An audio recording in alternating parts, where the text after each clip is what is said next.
Covid സമയത്ത് എല്ലാരെയും സഹായിച്ച്, പക്ഷെ തിയേറ്ററിലെ ജീവനക്കാരെ സഹായിക്കാൻ ഫാൻസ് ആരോ ഉണ്ടായിരുന്നു.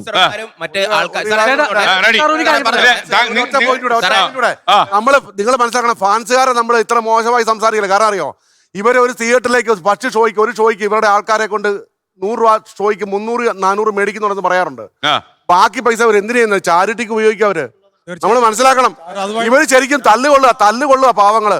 ഈ ഫാൻസ് എന്ന് പറഞ്ഞാൽ എന്തോ ഭീകരന്മാരാണ്, ഫാൻസുകാരെന്ന് പറഞ്ഞാൽ നീർത്ത ജീവികളാണ്. അല്ല, ഇവര് ചെയ്യുന്ന വലിയ യാഥാർത്ഥ്യം. എനിക്കൊരു കാര്യം മനസ്സിലായി, നിങ്ങളുടെ പടത്തിൽ ഇവർ കാര്യമായിട്ട് സഹായിച്ചിട്ടുണ്ട് അല്ലേ? മലയാള സിനിമ സപ്പോർട്ട് ചെയ്യുന്നു. ചർച്ചയിലെ മലയാള സിനിമ ഫാൻസ് വേണം. ദിനേശ് അല്ല അനിൽ തോമസ് അല്ല, സജി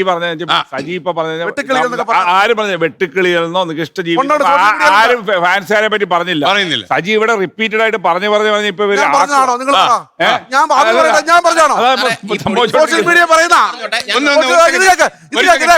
തല്ലി പഠിക്കണം. ഇങ്ങോട്ടെ സോഷ്യൽ മീഡിയ പറഞ്ഞാണോ? സോഷ്യൽ മീഡിയയിലൊക്കെ അതാ ഇവിടെ പറഞ്ഞത്. സോഷ്യൽ മീഡിയ പറഞ്ഞ കാര്യങ്ങളാ. സോഷ്യൽ മീഡിയ കാണുന്നില്ല. ഒരു സെക്കൻഡ്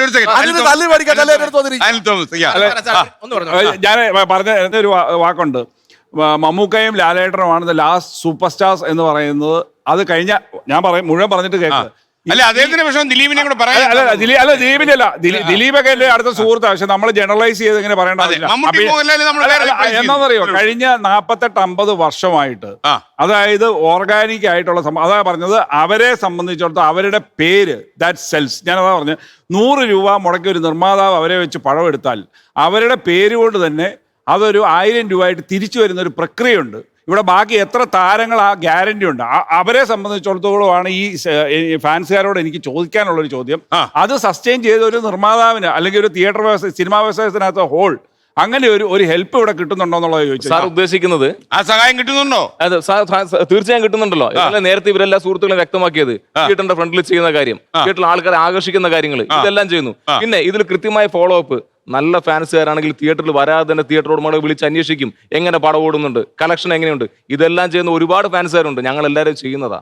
ഇത് സിനിമയെ തോൽപ്പിക്കാനല്ല. ബേസിക്കലി ഇവിടെ ഇരിക്കുന്ന എല്ലാവരും സിനിമ ആസ്വാദകരാണ്. ചുമ്മാ അങ്ങോട്ട് ഒരാളുടെ ഫാൻസ് ആയതല്ല, എല്ലാവരും ആസ്വാദകരാണ്. അതിനുശേഷമാണ് ഓരോരുത്തരുടെ ആളുകളായി പോയിരുന്നത്. അല്ല, ഞാൻ ഇപ്പോഴത്തെ കാലഘട്ടം വെച്ച് പറയുവാണ്. ഇപ്പോഴത്തെ കാലഘട്ടത്തിൽ ഞങ്ങൾ ഫാൻസുകാരെ നിങ്ങൾ പേടിക്കേണ്ട കാര്യമല്ല, അല്ലെങ്കിൽ ഞങ്ങൾ തമ്മിൽ അങ്ങോട്ടും ഇങ്ങോട്ടും വഴക്കില്ല. നിങ്ങൾ പേടിക്കേണ്ട ആൾക്കാരുണ്ട് യൂട്യൂബിൽ ആണ്, പക്ഷെ പേടിക്കേണ്ട ആൾക്കാരുണ്ട്. ആരാന്നറിയോ?